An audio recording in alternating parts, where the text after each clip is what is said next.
Namaskar. Welcome to Prakash on Basics. We've been talking of the Karmakand, the section of Vedas that has two parts, the Samhita and the Brahman. As I discussed last time, pleasing the gods for one's own benefit is what Karmakanda is. With the information related mantras from the Samhita, you have all the necessary prayers. But the actual ritual process is given in the Brahman part. Rituals were an essential part of life. Dharma was following the Vedic rituals and patterns of life. So the process was simple. Study the Samhita and the Brahman as per one's ability during your study days, that is Brahmacharya ashram, and then enter the household state, which is the Gruhasthashram. There, practice the basic personal mandatory daily rituals as per the Brahman part of the Vedas, along with the Samhita prayers. The rituals were of two types: personal, to be performed at an individual level, at home, by the householder or the family man. They were mandatory. They consisted and concentrated mostly on prayers and symbol rituals like Sandhya Vandan, which is done quite often. The daily ones are also to be conducted on special cyclic dates, uh, every full moon, every new moon, Purnima and Amavasya as they are known, at harvest time, at childbirth, at marriage, at death. Then there were some that were to be done publicly, collectively, as a part of the social structure, performed as a major yajna. Some of these yajnas were Somayag, Rajasuya, Ashwamedh, etc. Anyone wanting to rise in social status had to perform a special yajna like Ashwamedh or Rajasuya. For wealth, you perform a yajna. For health, you perform a yajna. You want to expand your kingdom, you perform a yajna. To become an emperor, you perform a special yajna. To become the Indra status, you perform 100 Ashwamedh yajnas. So yajnas were of all special purpose types. Then there were some extra special ones like the Putra Kameshti yajna that was performed by Dashrath, and he received the blessing in the form of Ram. So there were many yajnas that were being performed all along by the Gruhasthas as well as the other people during their life cycle of the Gruhasthashram.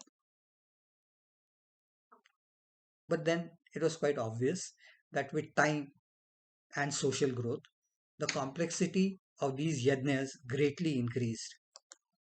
They became highly complex in terms of finances, expenses that were required, the preparations that were required, the rituals, and they were spread over days, weeks on end, uh, and were extremely time consuming. Uh, it was also essential that you know all the information, skills, expertise, and this was beyond individual capacity. So you needed help. Also, all this information had to be compiled somewhere, and this compiled part was in what we've already referred to as the Brahman. The experts was a need of the hour, and this was in terms of what is known as the Rutvij, or the performers of various rituals in the Vedas, according to the Vedas. The Brahman is where the documents are present, and Rutvijas are the ones who perform it. The Brahman part gives the setup and the sequence of a yajna, the fire, the somras preparation, the offerings, etc. The do's and don'ts that are there in the rituals are also given there. It gives the arthavad. That means who has performed these yajnas before, who is supposed to perform them, why are they to be performed, when are they to be performed, what are the rituals essential for it, and what are the conditions under which the yajna is to be conducted. And then there is also what is known as the falashruti, hearing the results, that is narration of the outcome, the gains, the fruits of every yajna, the adverse effects if you don't do them properly, if the performance is not according to the sequence that is expected, and so forth. The yajman is the host for whose benefit the yajna is performed, and the rutvij and the rutvijas are the group of performing priests for the yajna. So naturally, for every yajna, a suitable number of expert priests were appointed, and the information, as I said, was in the Brahman part. So naturally, this was the workbook for the Rutvijas. The Adharyu is the one who conducted and presided over all these rituals in a yajna. The pronunciations in Sanskrit had a strict basis grammatically, and this resulted into what is known as the Indra Vrutra problem. Since Indra was a major god, he had to be invoked every time.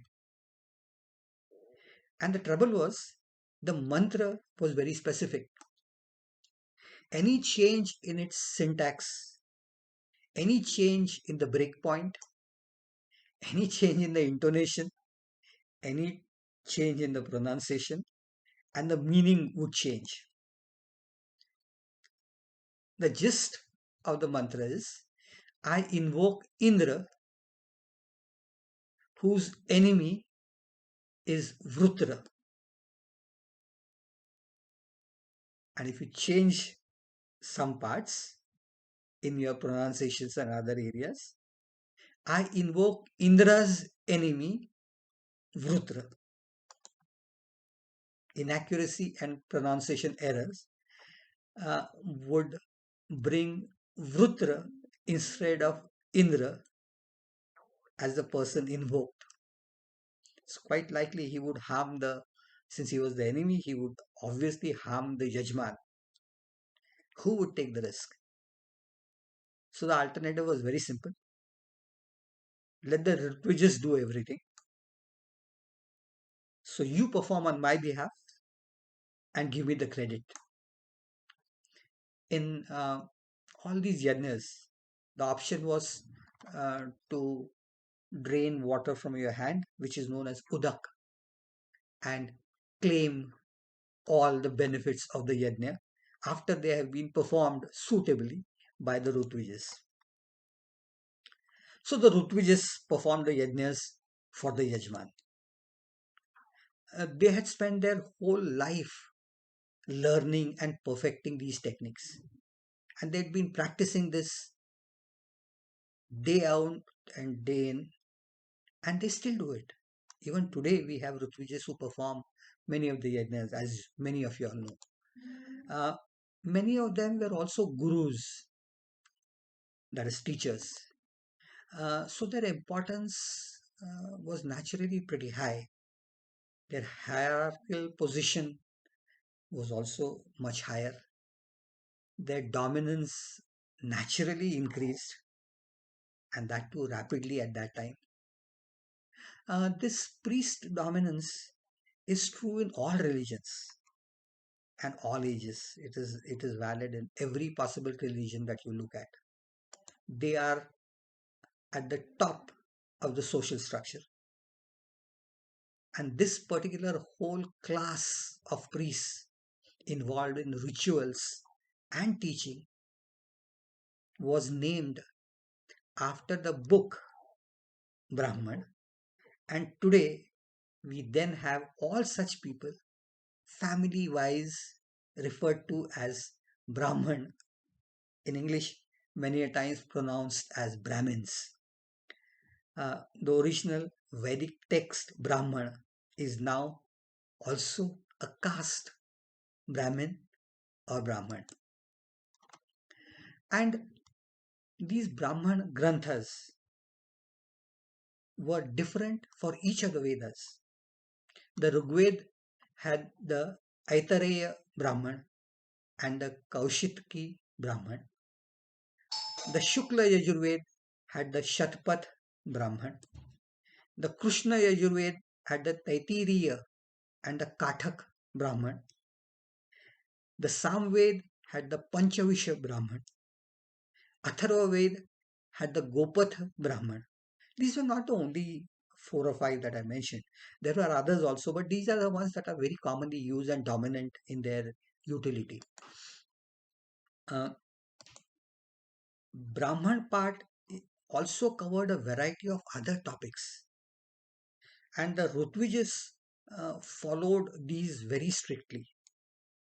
They used them for the designing and making the fire altar, which is known as the Yajna Vedi.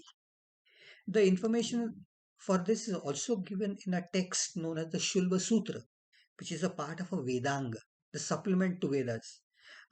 Even a part of maths, calculations is there. And that's where Vedic mathematics originates to some extent. Uh, Choosing the site, preparing all the required materials, designing and making the necessary tools, making somras, uh, preparing all the oblations that are to be offered, ahutis as they are known, the offerings, the havir dravya, the material to be offered to gods. It had to be prepared specific ways, and this was done by the Rutvijas in advance. The mantras for their preparation, the mantras to be sung during the preparations, the mantras to be sung during the yajna itself were all practiced and recited by the Rutvijas according to the Brahman Granth. One more major issue was starting the fire, and that was the main job that had to be done. Uh, all the mantras during the conduct of the yajna were looked after by different set of Rutvijas. I'll come to that a little later. The Rutvij was expected to know all this information by heart for every yajna at all times. So, how do you go about and perform a yajna of this sort?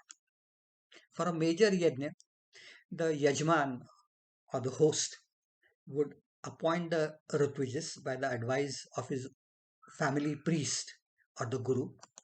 The Brahma, who is the chief of the Atharva Ved, usually presides over everything and is helped by one more person. Each Ved has its own head, followed by three other Rutvijas.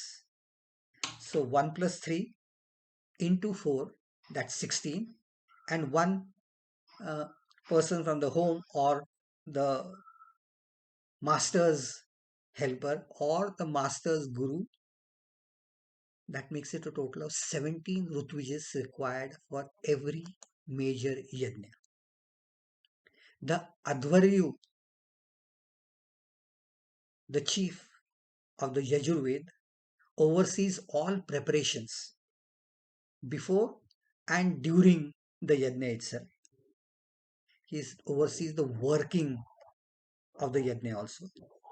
The Hota, the chief of the Rigveda, oversees all the prayers and invocations as the yajna is being performed. The Udgata, the chief of the Samved, oversees the chanting process of all the mantras. So, all these people together complete the yajna for the yajman or the person for whom the yajna is being performed. Uh, all these four in charges have three assistants of their own who assist them as and when required. So the yajna was conducted by the Brahmins for the Kshatriyas and the Vaishyas with the help of the Shudras. So naturally, it was a collective effort, like our Prime Minister now says, Sabka Saath, Sabka Vikas, something that has been coming down in this social structure for ages now. This complicated issue was meant for all social functions and social rituals. But for a householder, everything was relatively much simpler, less complicated, easy, and manageable on his own. So he did not usually need an assistant of the Rituvijas. As long as he knew the mantras, he could perform things at his residence or in a suitable place as required. This then is how the various aspects of the yajnas worked, the Brahman Granthas worked, and the information in the Brahman Granthas was put to use by a variety of people in our society, not today, but at that age, according to the Vedas. So, this forms the second half of what we have called the Karmakand. Karma means action, Kanda is the whole structure of it. So, the Karmakanda involves Samhita, the first part that I talked of last time, and Brahman, which is the second half that is now. Is that all that is there in the Vedas? Not really. This is only action. There are many other aspects too. And information regarding all that is categorized slightly separated in a separate part, a higher level part in the Vedas. And that is known as the Jnana Kand. Discussing the Jnana Kand is our next step, and I'll do that next time. Till we meet again, Namaskar.